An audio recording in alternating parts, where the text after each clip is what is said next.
오늘 본문은 예수님께서 빌라도에 의해 최종 판결을 받으시는 장면입니다. 우리는 지난주에 예수님께서 빌라도와 헤롯 안티파스에게 넘겨져서 신문받는 장면을 보았습니다. 유대 사회에서 최고의 의결 기구라 할 수 있는 산헤드린 공회는 이른 아침 재판을 열어 예수님을 회부했습니다. 그리고 재판에서 예수님을 신성모독죄로 유죄 판결을 내리고 빠르게 예수님을 빌라도에게 넘겼죠. 그래서 산헤드린은 예수님을 세 가지 죄목으로 빌라도에게 고발했습니다. 유대 백성을 미혹한다 라는 것이었고, 두 번째는 로마 황제에게 세금 바치는 것을 못하게 한다, 금한다 라는 것이었고, 세 번째로는 예수님께서 자기 자신을 가리켜 왕 그리스도라 한다라는 것이었습니다. 세 가지는 전부 하나로 모아진다라고 말씀을 드렸죠. 예수님이 백성들을 선동해서 로마 제국에 대항하는 독립운동 혹은 혁명을 일으킬 그런 주동자라는 고발이었습니다. 산헤드린의 고발에도 불구하고 빌라도는 예수님께서 아무런 죄를 찾지 못했습니다. 근데 마침 그때 갈릴리 지역의 분봉왕이었던 헤롯 안티파스가 예루살렘에 와 있었죠.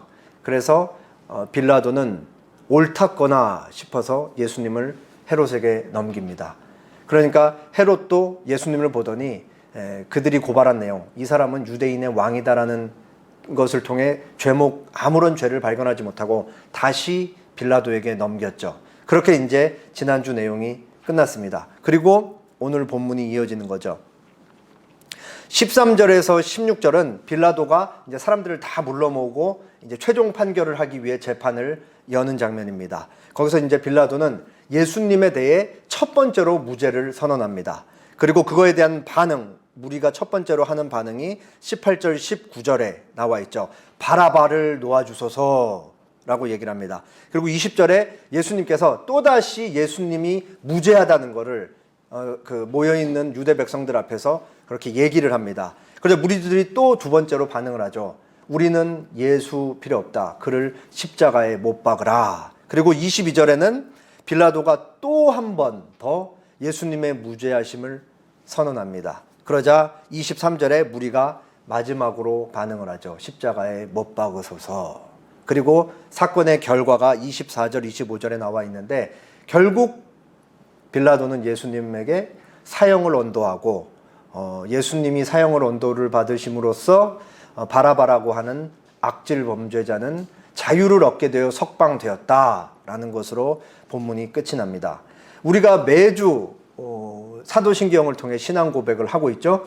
그 중에 본디오 빌라도에게 고난을 받으사 십자가에 못 박혀 죽으시고 하는 이 우리의 신앙 고백을 오늘 본문 말씀을 통해 조금 더 입체적으로 이해할 수 있으면 좋겠습니다.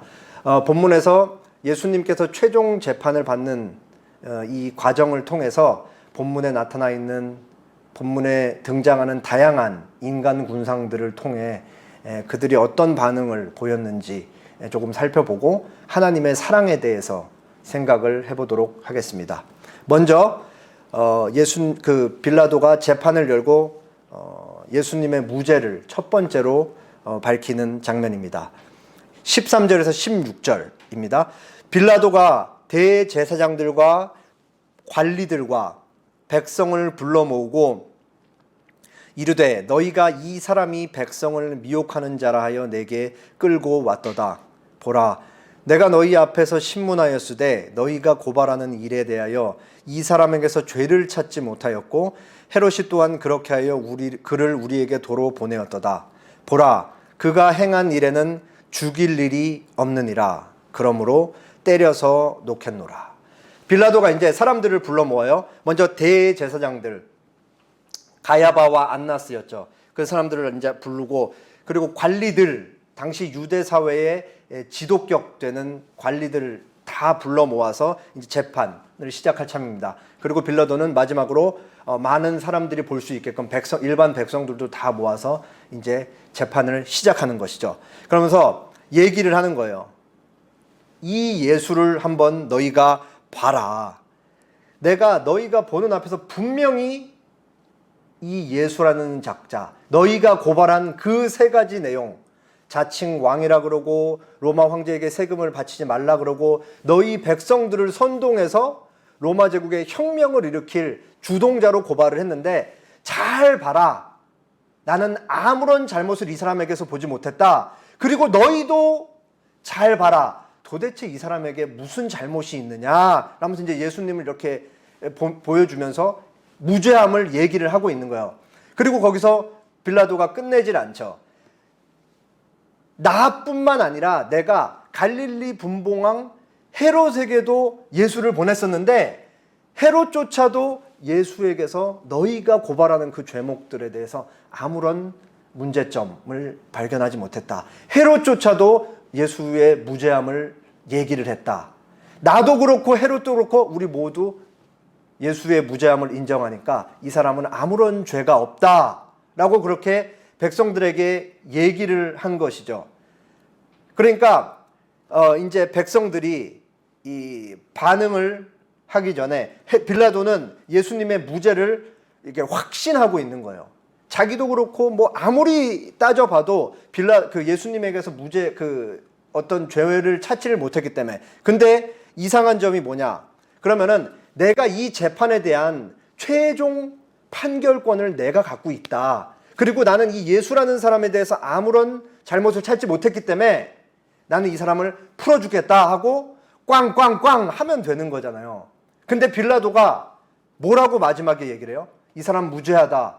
그러면서 그러므로 때려서 놓겠도다. 이 얼마나 이상한 얘기예요.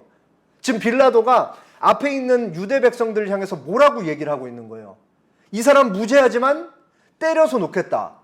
말도 안 되는 얘기를 하고 있는 거죠. 뭘 얘기를 하고 있냐면 빌라도가 지금 앞에 있는 유대 백성들에게 타협안을 제시하고 있는 거예요. 그래도 너희가 이 사람 죄 있다라고 고발했으니까 내가 그냥 풀어주진 않을게. 때려서 내줄 테니까 너희도 마음 풀고 그냥 이거 없던 일로 하자. 예수 사건 이제 그만 끝내자. 이렇게 제안을 하고 있는 거예요. 근데 지금 예수님을 고발한 이 사내들인 유대 종교 지도자들이 만만한 사람들이 아니죠. 얼마나 악의적이고 모략에 능하며 지금 이거를 죽이기 위해 수많은 사람들이 머리를 맞대고 의견을 내고 구체적으로 상의하고 논의해서 예수님을 여기까지 끌고 온 거예요. 그러니까 자신들이 원하고자 하는 것을 반드시 이루고자 하는 유대 지도자들이 이 빌라도의 이 제안을 듣고 가만히 있을 리가 없죠. 그래서 이 빌라도와 유대인들 사이에 이 양자 간에 이제 엄청난 수싸움이 시작되는 겁니다. 이어지는 내용을 볼까요? 23장 18절 19절. 제가 18절 읽고 여러분이 19절 읽겠습니다. 무리가 일제히 소리질러 이르되 이 사람을 없이하고 바라바를 우리에게 놓아주소서 하니.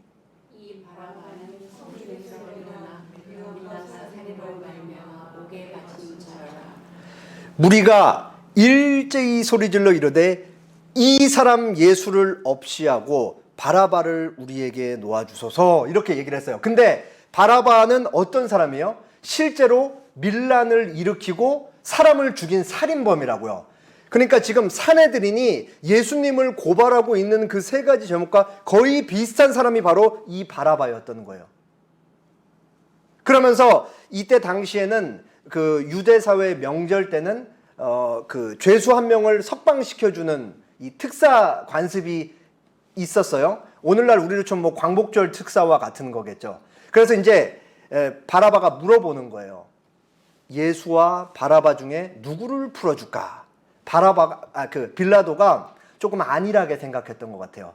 설마 자기들도 이렇게 당착에 빠져가지고 자기들이 고발하는 그 죄를 지은, 실제로 살인죄까지 지은 바라바와 아무런 문제점을 발견할 수 없는 예수 중에 설마 예수를 풀어주지 말라고 하겠냐, 바라바를 풀어주라고 하겠냐, 이 정도까지는 아닐 거다라고 이렇게 좀 안일하게 생각을 했던 것 같아요.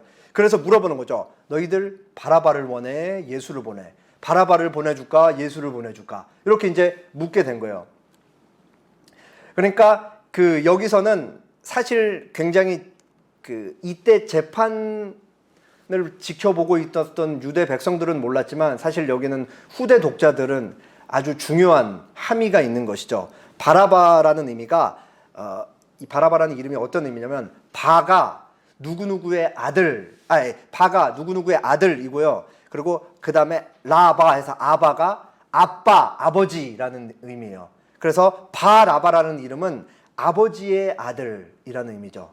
그러니까 조금 더 의역을 하면 사람의 아들이 되는 거예요. 빌라도도 자기도 모르고 있는데 지금 사람들한테 유대 백성들한테 그렇게 묻고 있는 거죠. 하나님을 믿는 유대 백성들한테 너희는 이 범죄한 살인죄를 저지른 사람의 아들을 원하느냐 아니면 무죄한 하나님의 아들을 원하느냐 라고 그렇게 물어보고 있는 거예요. 이게 나중에 후대 독자들 예수님의 죽으심과 부활까지 다 알고 예수님을 믿는 자들이 보면 이런 걸 다 읽을 수가 있는 거죠. 물론 지금 상황에서 재판에 있는 사람들은 이거를 이해를 못하지만 그러니까 사실 빌라도도 자기가 지금 무슨 얘기를 하고 있는지조차 잘 모르지 그 깊은 의미는 전혀 알고 있지 못하지만 사실 굉장히 무서운 질문을 하고 있는 거죠. 그리고 또 하나님께서는 이 묘한 섭리를 통해 하나님의 백성들을 구원하시는 데까지 이끌고 가신다라는 거죠. 그래서 빌라바가 물어봤어요. 이제 유대 백성들의 반응이 뭐예요? 우리가 원하는 건 바라바다. 예수를 죽여라. 바라바를 놓아주소서. 이렇게 된 거예요. 그러니까 빌라도가 아주 골치가 아파졌죠. 빨리 지금 자기가 보기에 무죄한 예수를 풀어주고 이 예수 사건은 손 털고 싶은데 너무 안일하게 생각했다는 게 딱 이제 밝혀진 거예요. 그러면서 이제 굉장히 난색을 표하는 거죠. 그리고 빌라도가 여기서 이제 아주 골치 아픈 게 여러 가지가 있는 거야. 첫 번째로 예수님을 아무리 봤더니 문제가 없어. 그러면 자기 양심의 소리가 그래도 예수 저 사람을 죽이면 안 된다라고 끊임없이 빌라도에게 얘기했을 거 아니에요.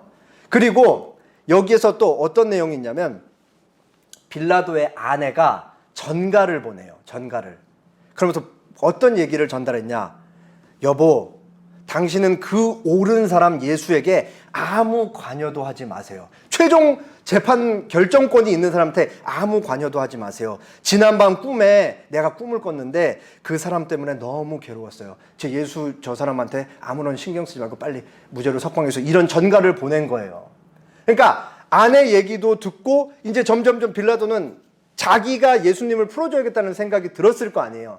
그리고 빌라도가 정확히 알고 있었던 사실이 마태복음 27장 18절에 나와 있어요. 빌라도는 지금 이 유대 사회의 종교 지도자들이 왜 예수님을 데리고 왔는지, 왜 예수님을 자기 재판에 회부했는지를 정확하게 알고 있어요. 그 뭐라고 나왔냐면 저들이 예수를 시기했기 때문이다. 그러니까 예수님을 너무 시기해서 죽음으로 넘기고 있는 것을 빌라도가 너무나 잘 알고 있어요. 그리고 빌라도가 유대인들 별로 좋아하지 않거든요. 그러니까 이 사람들이 원하는 대로 빌라도도 해주고 싶지 않은 거예요. 그래서 계속 지금 옥신각신 하고 있는 것이죠. 그러면서 수싸움을 벌이고 하면서 빌라도가 두 번째로 얘기를 합니다. 이 예수라는 사람은 아무런 죄가 없다. 나는 풀어서 놓겠다라고 그렇게 얘기를 하죠. 그러니까 이때부터는 빌라도가 두 번째 얘기를 하고 나서는 이 유대 백성들 사이에서 난리가 난 거예요. 십자가에 못 박아라, 못 박아라, 못 박아라. 예수 십자가 하면서 그 앞에 있는 막 엄청나게 많은 사람들이 다 같이 한 입으로 모아서 예수 십자가 이거를 계속 외치고 있는 거야. 이게 빌라도한테 얼마나 압박으로 다가왔겠어요. 빌라도는 지금 앞에 있는 사람들 눈치를 안 볼 수가 없으니까. 정치꾼이잖아요, 정치꾼. 그러니까 이제 멈추지 않고 외쳐대는 백성들의 소리에 빌라도가 세 번째로 얘기를 합니다. 그게 22절, 23절이에요. 제가 22절, 여러분이 23절 읽겠습니다. 빌라도가 세 번째 말하되 이 사람이 무슨 악한 일을 하였느냐? 나는 그에게서 죽일 죄를 찾지 못하였나니 때려서 놓으리라 하니. 그들이 큰 소리로 목하여 십자가에 못 박히려 하니 그들의 소리가 인지인지라. 빌라도가 세 번째로 말하죠. 이 사람이 무슨 악한 일을 하였느냐. 나는 그에게서 죽일 죄를 찾지 못하였니 때려서 놓겠노라. 빌라도가 예수님을 처음 신문한 그 자리, 지난주 내용이었죠. 거기서도 예수님한테 아무런 잘못이 없다는 것을 봤어요. 그리고 헤롯 안티파스에게 넘겼다가 오늘 본문에 이제 최종 재판에 왔을 때는 무려 지금까지 세 번에 걸쳐서, 그러니까 누가복음 기록상으로 빌라도는 예수님의 무죄하심을 모두 네 번이나 얘기를 한 거였죠. 그러면서 예수님을 보이면서 다시 얘기를 하는 거예요. 도대체 이 사람이 무슨 악한 일을 저질렀느냐. 너희가 한번 얘기해 봐라.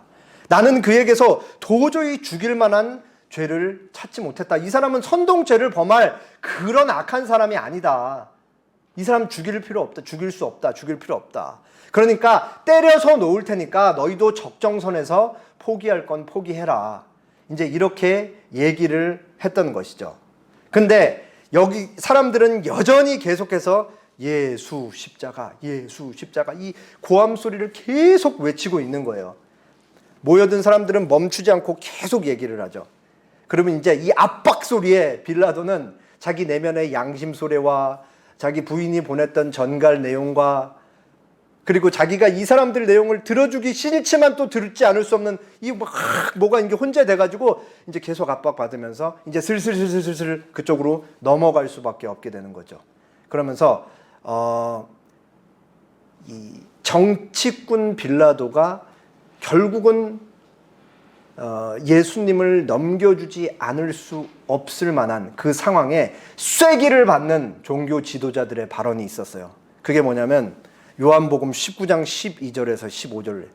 빌라도가 예수를 놓으려고 힘썼으나 유대인들이 소리질러 이르되 이 사람을 놓으면 가이사의 충신이 아니니이다. 무릇 자기를 왕이라 하는 자는 가이사를 반역하는 것이니다.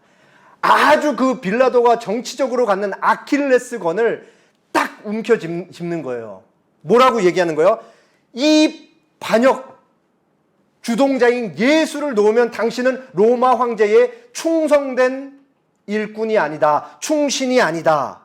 당신이 만약에 이 예수를 놓아주면 당신은 반역자에 동조하는 꼴이 되니까 결국은 그것은 가이사를 반역하는 것이다. 라고 이렇게 아주 약점을 파고들면서 빌라도를 공격하고 있는 것이죠. 그러면서 14, 15절에 이날은 유월절의 준비되어 때는 제6시라 빌라도가 유대인들에게 이르되 보라 너희 왕이로다. 그들이 소리 지르되 없이 하소서 없이 하소서 그를 십자가에 못 박게 하소서. 빌라도가 이르되 내가 너희 왕을 십자가에 못 박으랴. 이 너희 왕이라고 하는 이 사람을 왜 죽이려고 하느냐. 아무런 죄 없는 이 사람을 왜 죽이려고 하느냐. 그러니까 대제사장들이 대답하되 가이사 외에는 우리에게 왕이 없습니다. 이 얼마나 무서운 얘기예요. 우리의 왕은 오직 로마 황제밖에 없습니다. 이들에게 진짜 왕이어야 될 존재는 누구예요?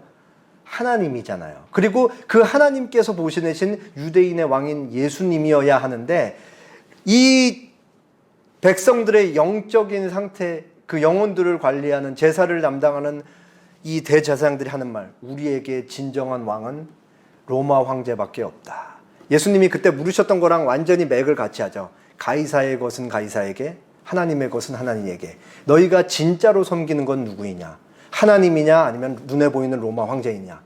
모든 삶을 주관하는 하나님을 믿느냐 아니면 너희에게 돈을 계속해서 주고 있는 로마 황제를 우상으로 섬기고 있느냐? 대제사장들의 대답이 가이사 외에는, 로마 황제 외에는 우리에게 왕이 없느니라 라고 그렇게 얘기하고 있죠. 저는 이 종교 지도자들과 빌라도의 이 수싸움을 보면서 이 종교 지도자들이 거대한 뱀과 같다라는 생각을 아주 많이 했어요. 거대한 뱀이 먹잇감을 사냥할 때 어떻게 사냥하는지 다들 아시죠? 이 동물의 왕국에서 한 번쯤은 보셨을 텐데 먹잇감이 있으면 먼저 돌돌돌돌돌 감잖아요. 그리고 먼저 뭘 해요? 꽉 조여가지고 숨통을 끊어놓는 거예요. 그리고 숨통이 끊어지면 그때 이제 먹기 시작하는 거죠. 종교 지도자들이 빌라도를 공격하는 게 딱 그 모습인 거예요. 약점을 잡아서 숨을 조이기 시작하고 빌라도의 숨통을 딱 쥐어서 더 이상 움직이지 못하게 했을 때 그때 먹인 거죠. 빌라도는 그렇게 종교 지도자들에게 먹잇감이 되어 꿀꺽 삼켜지는 것입니다. 그게 바로 오늘 본문에 그들의 소리가 이겼다라고 그렇게 나와 있는 것이죠. 이제 결과를 보겠습니다. 24절, 25절. 제가 24절 읽을 테니까 여러분이 25절 읽어주시기 바랍니다. 이에 빌라도가 그들이 구하는 대로 하기를 언도하고 그들이 요구하는 자 곧 빌라도가 사냥으로 말미암아 옥에 갇힌 자를 모아주고 예수는 넘겨주어 그들의 뜻대로 하게 하니라. 결국은 무려 4번에 걸쳐서 예수 저 사람은 무죄합니다 라고 얘기했지만 최종 판결은 뭐예요? 땅땅땅. 예수 저 사람 십자가 사형. 이게 최종 언도였어요. 결국은 자기가 분명히 저 사람을 통해 무죄함을 봤어도 결국은 백성들의 소리, 정치인으로서 그 백성들의 소리를 무시하지 못하고 그렇게 예수님을 십자가에 넘겨주는 최종 판결을 내린 것이죠. 그리고 예수님은 십자가 사형 언도를 받고 바라바라는 사람은 예수님이 십자가 사형을 언도받았기 때문에 석방된 걸로 본문이 이제 끝이 나는 거죠. 오늘 본문에서 예수님은 발언 기회가 전혀 주어지지 않아요. 마치 거기 계신지도 알 수 없을 정도로 빌라도와 유대인들 사이에서는 예수님이라는 존재 한 명을 두고 계속해서 각축을 벌입니다. 빌라도는 살려준다. 유대인들은 죽여라. 굉장한 실랑이를 벌이죠. 우리가 그러니까 본문만 보면 사실 빌라도와 유대 백성들만 생각하고 있을 수 있는데 적어도 본문에는 4부류의 사람들이 등장한다라는 것을 우리가 알 수 있습니다. 첫 번째로 빌라도죠. 빌라도는 정치꾼이에요, 정치꾼. 정치꾼이란 말은 오늘 본문에서 나와 있듯이 순전히 자기 이익만을 위해 움직인다라는 걸 의미를 하는 거예요. 빌라도가 지금 제일 싫어하는 건 단 한 가지예요. 유대 백성들이 밀란을 일으키는 거예요. 밀란을 일으키는 거. 이 사람은 지금 어떻게 해서든 빨리 예수 사건 해결하고 손 떼고 싶어요. 그리고 이 사람은 정치꾼이기 때문에 정의에는 사실 관심이 없어요. 정의에는. 만약에 빌라도가 진짜 정의를 기준으로 이 예수님 사건을 최종 판결을 했다면 예수님은 무죄로 풀려났어야지 맞는 거예요. 근데 빌라도는 정치꾼이기 때문에 정의에는 관심이 없고 이 사람들이 앞에 있는 이 사람들이 밀란을 일으킬 것인가 안 일으킬 것인가 앞에 있는 유대 종교 지도자들이 내가 지금 내린 판단과 결정을 가지고 불편한 마음을 해서 로마 황제한테 사절단을 보낼 것인가 안 보낼 것인가 거기에만 관심이 있는 것이죠. 결국은 자기 자신에게만 관심이 있는 거예요. 근데 지금 빌라도가 보니까 막 사람들이 종교 지도자들한테 선동돼서 예수 십자가 외치고 있는 거 보니까 사람들이 약간 눈도 맛이 가 있고 심하게 약간 반쯤 미쳐있는 상태를 보니까 야 이거 도저히 안 되겠다. 이거 내가 자칫 잘못하다가 예수 풀어주면 밀란 일어나겠다. 그래서 빌라도가 내린 최종 판결은 무죄함을 알면서도 예수님을 십자가로 보내는 그 사형을 언도했다라는 거죠. 이게 빌라도의 가장 큰 잘못인 거예요. 무죄한 걸 알면서도 예수님에게 사형 언도를 내렸다. 그리고 두 번째에 등장하는 부류가 누구예요? 이 모든 걸 계획한 종교 지도자들. 이 사람들은 아주 악의적이죠. 가로주다가 예수님을 넘겨주기 전, 배신하기 전부터 예수님이 예루살렘에 입성해서 성전에 상 엎을 때부터 구체적으로 예수님을 어떻게 죽일까 계속해서 모의한 사람들이 종교 지도자들이에요. 그리고 가로주다가 탁 예수님을 배신하는 순간부터는 폭주기관차처럼 무서운 속도로 막 달려갔죠. 안나스, 가야바, 이른 아침에 열린 사내들인 공의회, 그리고 빨리 빌라도에게 넘겨서 어떻게든 1시간이라도 빨리 죽이기 위해서 모든 계략을 꾸민 사람들. 이 사람들의 머릿속엔 뭐가 있냐면 내 삶에 방해가 되는 존재는 일단 없애고 봐야 된다. 예수 저 사람이 우리가 지금까지 힘들게 쌓아놓은 탑을 지가 뭔데 한 방에 무너뜨리려고 그래. 그때부터 이 생각이 딱 들어온 다음부터는 예수님 죽이기 위한 그 한 가지 목표만 가지고 모든 수단과 방법을 동원하는 거예요. 아주 무섭죠. 굉장히 오늘날 우리가 사는 많은 사람들이랑 닮아 있는 거예요. 내 앞에 있는 어떤 존재가 나에게 방해가 되면 일단 제거하고 찍어 누르고 없애고 보자라는 신념을 갖고 있는 게 바로 이 종교 지도자였던 거죠. 그리고 세 번째 부류, 유대 백성들. 전부 다라고 할 수는 없지만 지금 종교 지도자들에게 선동이 되어서 십자가에 못 박으소서, 십자가에 못 박으소서라고 한 목소리로 외치고 있는 지금 이 예수님이 피고인으로 서 있고 최종 판결이 내려지는 빌라도 법정의 앞에 있는 유대 백성들은 어떤 사람들이에요? 불과 며칠 전에 예수님께서 예루살렘에 들어오실 때 호산나, 우리 왕이여 우리를 구원해 주십시오 라고 외쳤던 사람들이잖아요.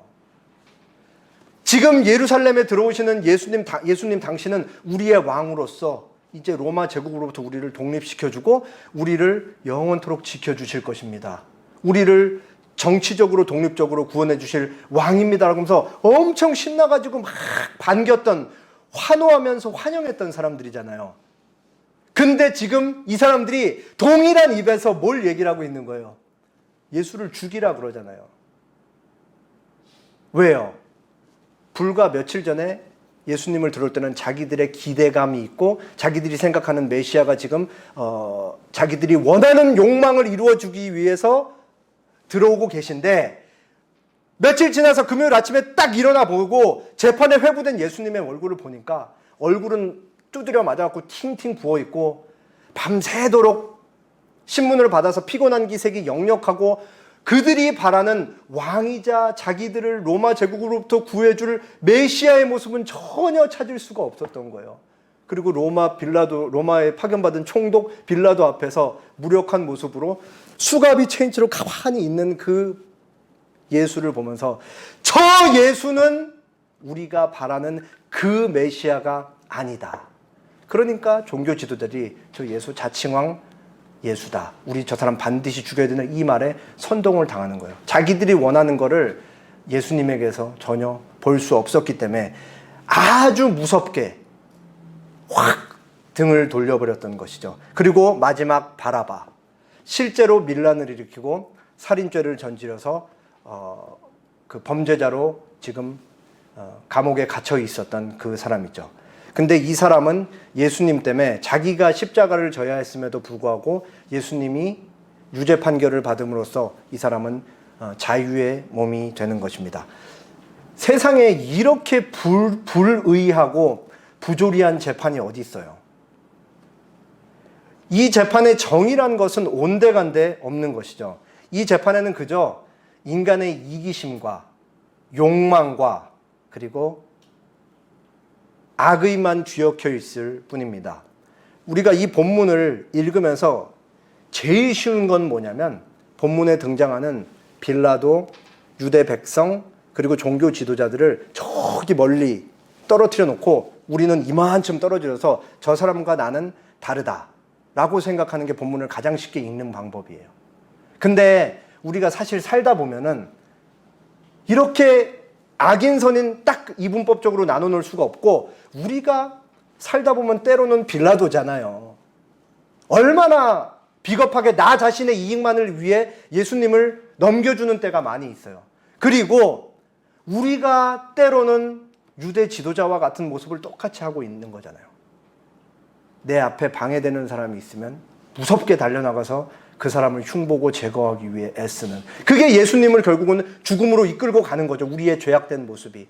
그리고 때로는 가장 많게는 우리는 유대 백성과 같은 모습이잖아요. 가장 자주. 나는 예수님 당신에게 이러이러한 것을 원합니다. 그런데 예수님이 우리에게 우리가 원하는 것을 주지 않았을 때 우리는 언제나 너무 쉽게 예수님께 등을 돌리는 것이죠. 우리는 이 불의한 재판에서 뭐를 보는 거예요? 하나님께서 예수님을 이 불의한 인간들의 온갖 더러운 죄상들이 하나로 얽혀있는 이 불의한 재판에 하나님께서 예수님을 넘겨주고 계시다라는 라는 것이죠. 하나님은 그렇게 예수님을 넘겨주고 예수님은 그렇게 하나님께 순종해서 아무 말 없이 이 불의한 재판의 길을 그대로 다 가시면서 사람들의 불의를 그대로 다 받으시는 것이죠. 그렇게 하셔야만, 하나님께서 그렇게 예수님을 넘겨주셔야만, 예수님께서 그렇게 모든 불의를 안고 이 길을 가셔서 결국은 십자가에 달리셔야만 결국은 우리를 살릴 수 있기 때문인 것이죠. 우리에게 영원한 생명을 주실 수 있기 때문에. 그래서 우리는 본문에서 하나님의 사랑을 생각할 수가 있는 것입니다. 요한일서 4장 9절부터 10절에 이런 말씀이 있어요. 하나님의 사랑이 우리에게 이렇게 나타난 바 되었으니 하나님이 자기의 독생자를 세상에 보내심은 그로 말미암아 우리를 살리려 하심이라. 사랑은 여기 있으니 우리가 하나님을 사랑한 것이 아니요 하나님이 우리를 사랑하사 우리 죄를 속하기 위하여 화목 제물로 그 아들을 보내셨습니다. 사도 요한이 이제 요한일서를 기록하고 있는데 하나님의 사랑에 대해서 얘기를 하고 있어요. 사도 요한이 얘기하고 있는 하나님의 사랑은 우리를 향한 하나님의 사랑에 대해서 얘기를 하고 있죠. 사도 요한이 우리를 향한 하나님의 사랑에 대해서 얘기하면서 그 사랑이 가장 뚜렷하고 극명하게 나타난 게 누구시냐? 어디에서냐? 바로 예수님에게서다. 예수님의 십자가에서 우리를 향한 하나님의 사랑이 가장 밝히 드러났다라고 그렇게 얘기를 하고 있는 것이죠. 여기서 하나님이 하시는 사랑과 인간이 하는 사랑이 얼마나 다르다는 걸 우리는 알 수가 있죠. 사랑이라는 말을 잘 생각해 보세요. 사랑은 나 혼자 할 수 있는 게 아니잖아요. 짝사랑이라고 할지라도 대상이 반드시 존재해야만 사랑을 할 수 있는 거죠.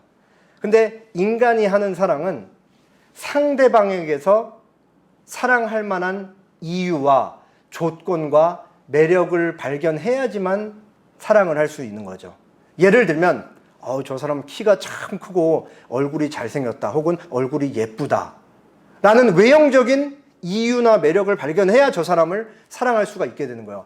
저 사람 참 집안이 좋던데, 저 사람 참 재력가고 돈을 잘 버는데, 이러이러한 이유들이 있어야지 인간은 상대방을 사랑을 하는 거예요. 그러니까 사랑에 대한 이유를 대상에게서 찾는 것이죠. 그리고 시간이 지나면은 내가 그 사람을 사랑했던 그 이유가 더 이상 나에게 충족되지 않으면 그 사랑은 어떻게 돼요? 싹 식어버리죠. 언제 그 사랑이 있었냐는 듯이 그 사랑은 흔적을 삼긴 채 온데간데 다 사라지고 없습니다. 마치 꽃과 같이 가장 아름답게 만개해서 피었다가 금방 시드는 것과 같이 우리의 사랑은 그렇게 유한하고 보잘것없는 것이죠. 나는 당신에게 이러이러한 것들을 원했는데 당신은 나에게 그러한 것들을 충족시켜 주지 않았다. 그러니까 나는 떠난다. 그렇게 언제든지 등을 돌릴 수 있는 게 인간이 하는 사랑인 거죠. 그러나 하나님의 사랑은 다르죠.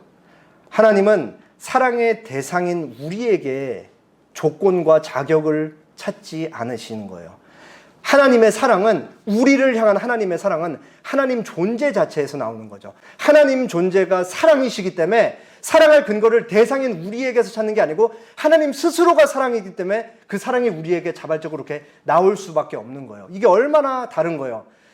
우리가 하나님께 예배를 잘 드리러 나오고 새벽 기도를 하고 11조를 하고 선행을 한 이 모든 것들 때문에 하나님께서 우리를 더 사랑하거나 그렇지 못할 때 덜 사랑하는 게 아니에요. 하나님께서 우리를 사랑하신 거는 늘 같은 거예요. 늘.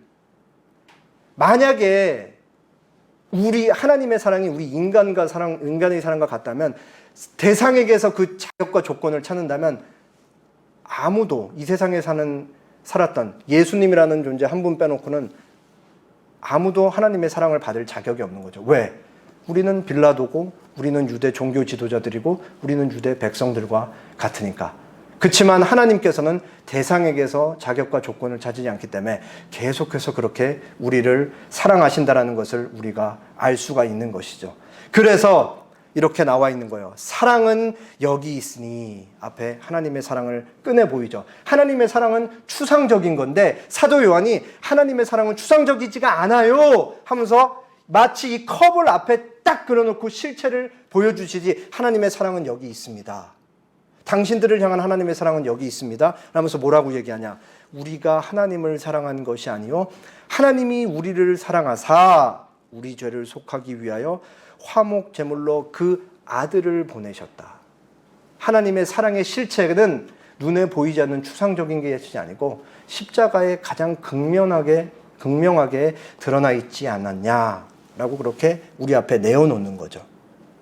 하나님께서 오늘 본문에서 예수님을 불의한 재판에 내어주고 계신 이유, 그것이 모두 우리 때문이었다라는 사실을 우리가 알 수 있는 거죠. 그렇게 하나님께서 불의한 재판에 예수님을 내어주시고 예수님을 십자가까지 가게 하심으로써 우리 모두가 누가 되는 거예요? 바라바가 되는 거죠. 우리가 실제로 하나님 앞에 죄를 지은 자로서 우리가 거기에 달려야 되는데 예수님이 대신 달림으로써 자유를 누리고 진정한 해방을 얻게 되는 바라바가 되는 거예요. 결국은 우리는 이 세상이 줄 수 없는 가장 안전하고 견고한 사랑에 닻을 내리고 있는 배와 같은 거예요. 하나님께서 변하시지 않는 이상 우리를 향한 하나님의 사랑은 결코 변하지 않습니다. 그런데 하나님은 하나님이시기 때문에 변하실 수가 없죠. 그렇기 때문에 우리를 향한 하나님의 사랑은 다함이 없는 것이고 모자람이 없는 것이고 그리고 실패가 없는 것이고 영원히 유지되는 것이죠. 그건 우리가 죽고 난 다음에 천국에 가서도 우리를 향한 하나님의 사랑은 계속 유지되는 거예요. 그렇게 하나님은 우리의 피난처가 되시고 매일의 우리의 삶 속에 안전한 요새가 되십니다. 하나님께서 우리를 붙들고 계시는 사랑은 가장 안전하고 가장 완전한 사랑입니다. 함께 기도하겠습니다.